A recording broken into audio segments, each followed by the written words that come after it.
Assalamualaikum warahmatullahi wabarakatuh. Teman-teman, ketemu lagi dengan saya Anggit Mas Arifudin, owner CSP Farm Jogja. Oke teman-teman, pada video kali ini saya akan menayangkan seri Q&A ngono kuwi, jare video-video sik liyane ngono kuwi. Q ki apa? Question and answer.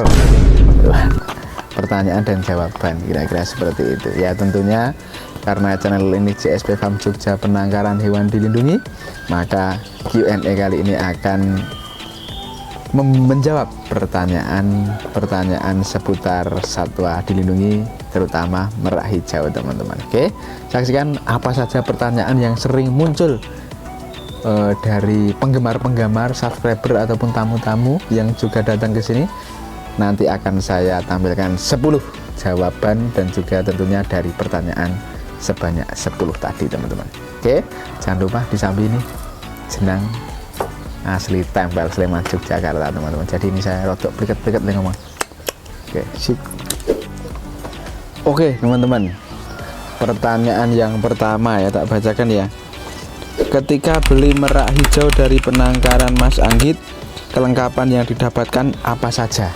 Nah, oke, langsung tak jawab. Jadi ketika beli merak hijau dari saya itu statusnya sudah F2, jadi sudah boleh dipelihara oleh siapapun dan tentu juga sudah boleh diperjualbelikan. Kemudian nanti yang didapatkan adalah, yang pertama adalah sertifikat satwanya itu sendiri ya, dari resmi dari BKSDA. Kemudian yang kedua adalah SATSDN atau surat angkut tumbuhan dan satwa dalam negeri ya. Kemudian yang ketiga adalah sertifikat DNA sexing. Jadi sudah jelas bahwa kalau beri merak itu jantan ya pasti jantan, betina ya betina, atau mungkin satu pasang dan seterusnya. Ketika di pembeli besok merak itu beranak pinak, apakah bisa langsung dijual? Nah, langsung saya jawab teman-teman. Jawabannya tidak. Belum bisa.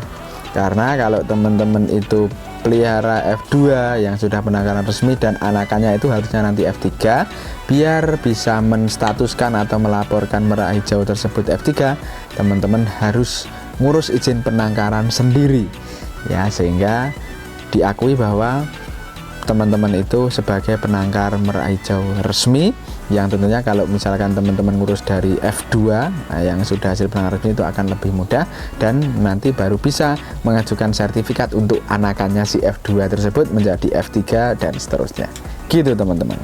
Anakan yang dibeli dari Mas Anggit sudah F2, apakah anakannya dari F2 itu nanti F3 atau kembali lagi ke F1 atau F0?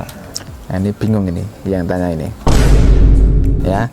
Jadi jawabannya adalah sudah langsung F3, tetapi teman-teman harus ngurus izin penangkaran seperti jawaban yang nomor 2 tadi, agar teman-teman bisa mensertifikatkan anakan merak hijaunya tadi teman-teman. Ngono ya.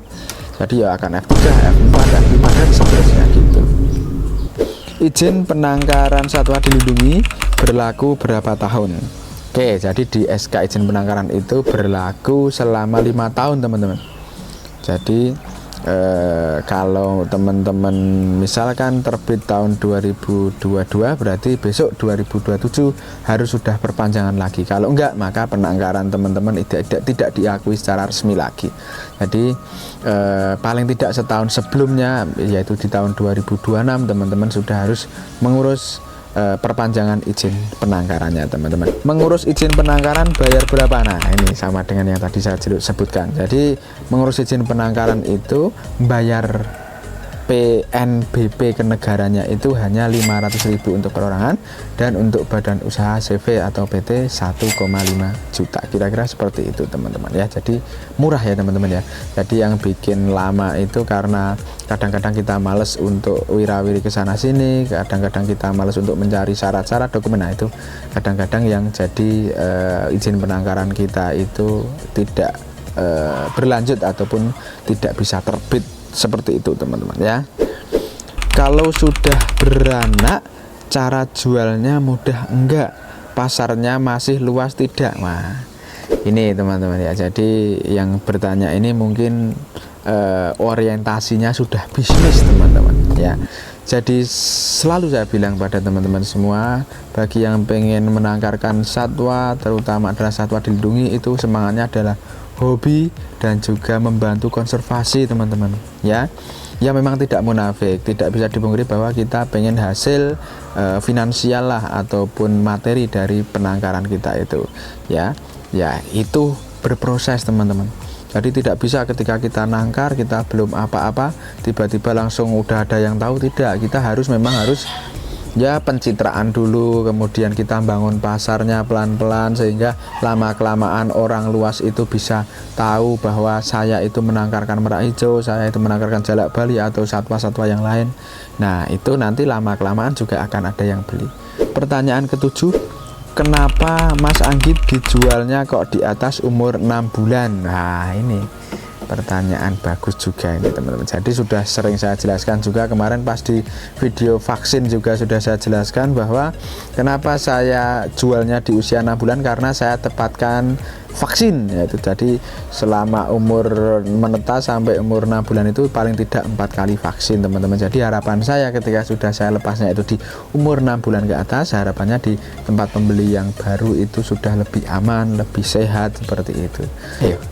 Oke, pertanyaan ke-8, apa bisa Mas Anggit merekayasa agar produksi merak hijau itu tidak hanya 1 tahun sekali? Wah, ini banyak sekali teman-teman yang tanya, yang datang ke sini tanya melalui WA atau komen Facebook, komen Instagram dan YouTube juga banyak yang tanya. Kalau saya boleh bilang tidak bisa teman-teman, karena memang sudah kodratnya dari yang menciptakan Allah SWT sudah seperti itu teman-teman. Jadi merak hijau itu hanya produksi di bulan-bulan Agustus sampai dengan bulan November. Kemudian ketika selesai musim kawin, maka di Desember awal akan rontok bulu dan akan istirahat produksi sampai dengan nanti cantik lagi di bulan Mei dan akan kawin lagi Agustus. Jadi ya memang 1 tahun hanya 1 kali teman-teman. Apakah bisa ternak merak hijau di kandang yang tertutup hanya mengandalkan lampu penghangat tanpa adanya sinar matahari masuk?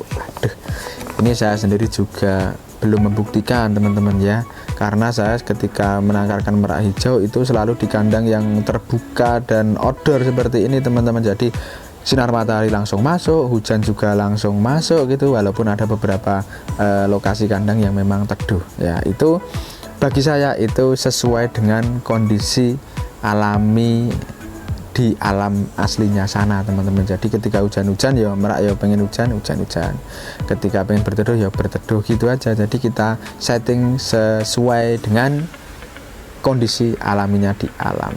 Pertanyaan terakhir ke-10 ini 10 ya.